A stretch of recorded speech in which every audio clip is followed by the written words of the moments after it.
bin Abdi Manaf Al-Qurasyiyah. Nah, ya. Jadi makna asyhadu anna Muhammadar Rasulullah sama, yaitu meyakinkan diri kita bahwa tiada utusan yang diikuti yakni Nabiullah Muhammad Rasulullah sallallahu alaihi wasallam. Nah. Kemudian Nabiullah Muhammad Rasulullah sallallahu alaihi wasallam ini ya, wulida bi Makkah, dilahirkannya di kota Mekah, wa bu'itsa, dan diutus biha, di kota Mekah. Ya.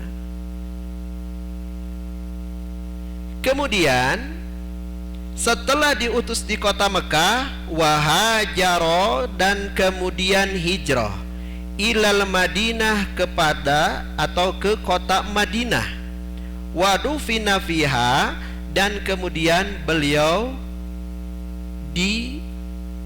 dimakamkan di Madinah atau dikubur di Madinah. Saya akan perjelas ya. Wulida bi Makkah wa bu'itsa biha. Nabiullah Muhammad Rasulullah sallallahu alaihi wasallam ya, dilahirkan di kota Mekah dan beliau juga diutus di kota Mekah. Nah, beliau 13 tahun berdakwah di kota Mekah. Ya. Dalam 3 tahun baginda Rasulullah sallallahu alaihi wasallam, awal masa dakwahnya di kota Mekah, beliau berdakwah secara sembunyi-sembunyi. Ini 3 tahun. Ya. Ia berdakwah kepada orang yang dekat dengannya, yang bisa diyakini atau bisa merahasiakan pesan yang dibawanya. Yang pertama masuk Islam, yang Rasulullah sallallahu alaihi wasallam berdakwah kepadanya, yang pertama Sayyidina Abu Bakar As-Siddiq. Ini yang pertama masuk Islam. Ya. Kemudian beliau berdakwah lagi kepada sahabat yang bernama Umar bin Khattab. Kemudian yang ketiga kepada Utsman bin Affan. Kemudian yang keempat kepada Sayyidina Ali bin Abi Thalib. Kemudian yang keenam beliau berdakwah kepada Thalhah bin Ubaidillah. Selanjutnya kepada Zubair bin Al-Awam. Selanjutnya kepada Abdurrahman bin Auf. Selanjutnya kepada Abu Ubaidah bin Al-Jarrah. Selanjutnya kepada Sa'ad bin Abi Waqqas. Dan selanjutnya beliau berdakwah kepada Sayyid bin Zaid. Nah, inilah ke-10 sahabat yang pertama kali Rasulullah sallallahu alaihi wasallam berdakwah secara sembunyi-sembunyi selama 3 tahun. 3 tahun ya, bukan 13 tahun, tapi selama 3 tahun. Nah, setelah itu maka Rasulullah sallallahu alaihi wasallam mengatakan bahwa sesungguhnya diri Rasulullah sallallahu alaihi wasallam adalah seorang nabi dan seorang rasul. Ya. Lalu beliau berdakwah selama 13 tahun di kota Mekah. Kemudian beliau 10 tahun di kota Madinah.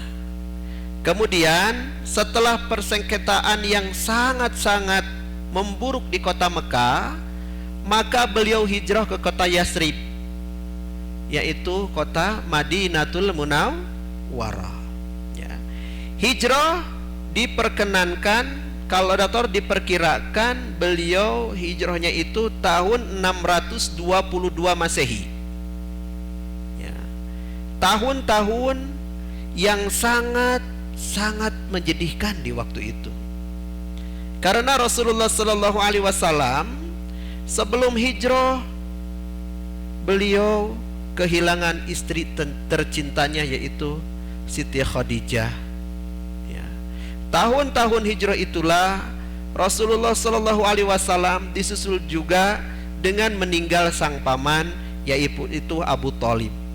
Orang Mekah semakin terbuka dalam menyerang Rasulullah Sallallahu Alaihi Wasallam, karena di situ figur-figurnya tidak ada. Ya, Siti Khadijah yang mempunyai harta benda yang banyak, ya, sudah meninggal. Kemudian penguasa Mekah di situ sudah meninggal. Maka Rasulullah Sallallahu Alaihi Wasallam ketika 13 tahun berdakwah di situ dicaci, dimaki, ya, oleh kaum jahiliyah, kaum musyrikin. Maka setelah itu Allah Subhanahu wa taala memberikan wahyu, memberikan petunjuk kepada Rasulullah sallallahu alaihi wasallam harus hijrah ke kota Yasrib. Ya. Maka dengan dakwahnya ini Rasulullah sallallahu alaihi wasallam 10 tahun di kota Madinah.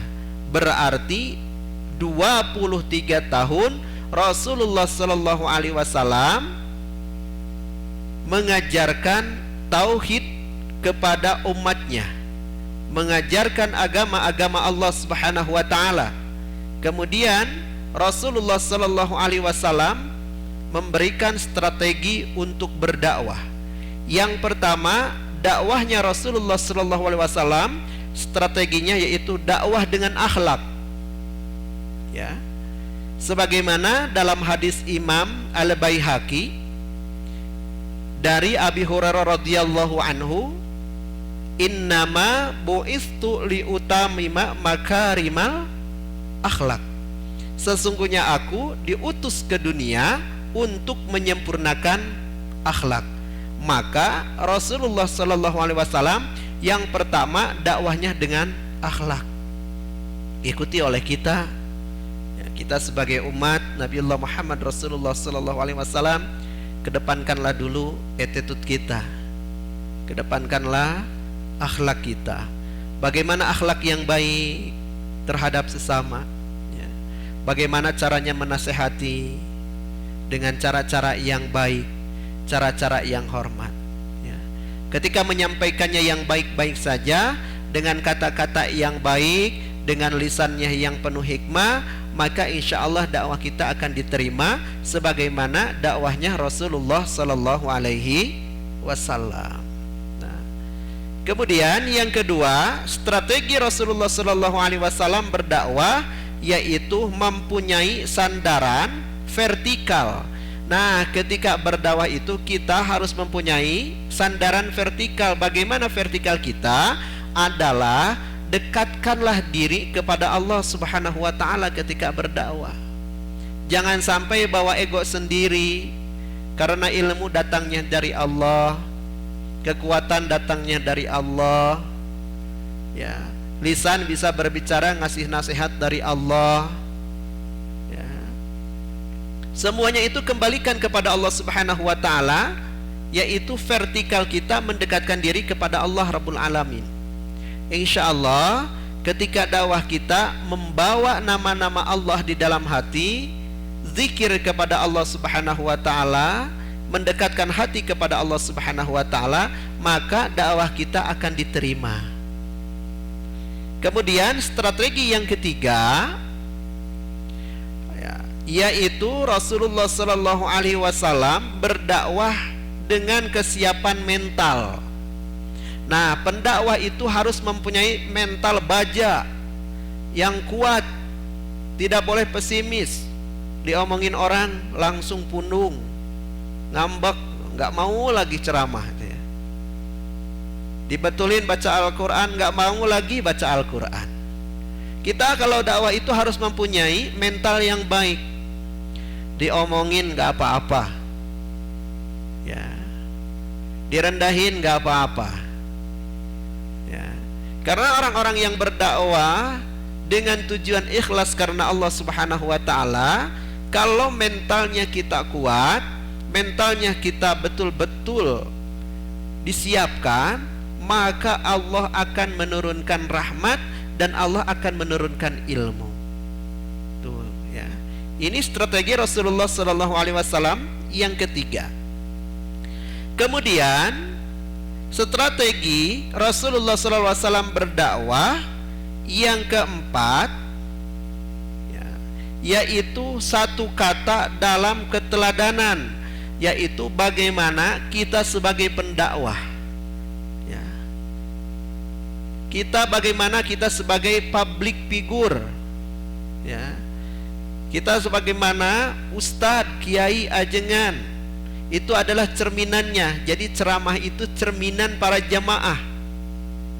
Kalau melihat ustadznya begini, jangan diikutin yang jeleknya, ya, yang baiknya itu ikutin. Undur maqala wala tandur limaqala, ya.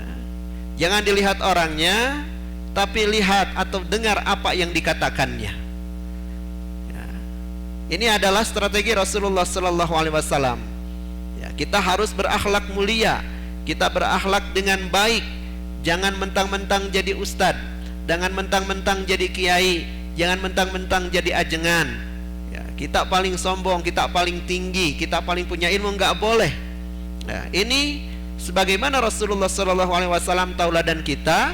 Rasulullah sallallahu alaihi wasallam harus mencontohkan kita kepada jamaah, yakni akhlak yang baik seperti akhlaknya Rasulullah, ya.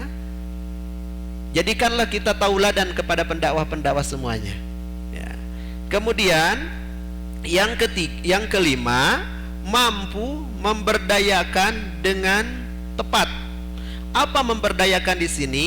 Mampu pendakwah itu bisa mengamalkan ilmu kepada santrinya, dan santrinya juga memperdayakan ilmu yang sudah dikasih dari ustadz. Seperti di sini bapak-bapak yang dirahmati Allah, ngaji qiraati, ya, amalkan qiraati itu. Ngaji fikih, berdayakan fikih itu. Ngaji amsilati, ya, atau ilmu alat, ya, berdayakan itu supaya bertambah ilmu kita, supaya berkah ilmu kita. Jangan sampai ilmu kita sudah ada, disimpan saja begitu saja. Kurang baik kalau ilmu. Kalau ilmu itu harus diamalkan, sedikit diamalkan, Allah memberikan yang lebih banyak. Itulah semboyan saya ketika kemarin itu menyampaikan tentang itu, ya, ke istri kita, ke anak-anak kita. Amalkan, berdayakan. Inilah dakwahnya, strateginya Rasulullah sallallahu alaihi wasallam selama berapa tahun? 23 tahun, 13 tahun di kota Mekah, dan dakwah tersembunyi berapa tahun? 3 tahun. Kemudian 10 tahun di kota Madinah. Setelah itu Rasulullah SAW beliau rindu dengan kota Mekah. Bagaimana akhlaknya Rasulullah SAW? Di waktu itu kaum Quraisy takut dengan kedatangannya Rasulullah dan kedatangannya kaum muslimin, takut didendam. Tapi Rasulullah SAW tidak dendam. Siapa yang masuk ke Masjidil Haram, ke Ka'bah Baitullah, maka akan selamat. Siapa yang masuk ke rumah-rumahnya, dia juga akan selamat. Inilah akhlaknya Rasulullah SAW. Tidak punya dendam kepada musuhnya, tidak punya dendam kepada orang yang memakinya, tidak punya dendam kepada orang yang merendahkannya, tidak punya dendam kepada orang yang menjelekannya. Di waktu ini adalah akhlaknya Rasulullah sallallahu alaihi wasallam yang patut kita teladani. Bapak-bapak yang dirahmati Allah Subhanahu wa taala. Kemudian wa annahu, dan sesungguhnya Kangjeng Nabi Muhammad sallallahu alaihi wasallam shadiqun fi jami'i ma akhbara bihi famin zalik, dan Rasulullah sallallahu alaihi wasallam adalah betul-betul semuanya khobar atau hadis-hadis Rasulullah sallallahu alaihi wasallam, kabar-kabar dari Rasulullah sallallahu alaihi wasallam adalah kabar yang benar dan kabar yang nyata. Insyaallah minggu depan kita lanjutkan lagi.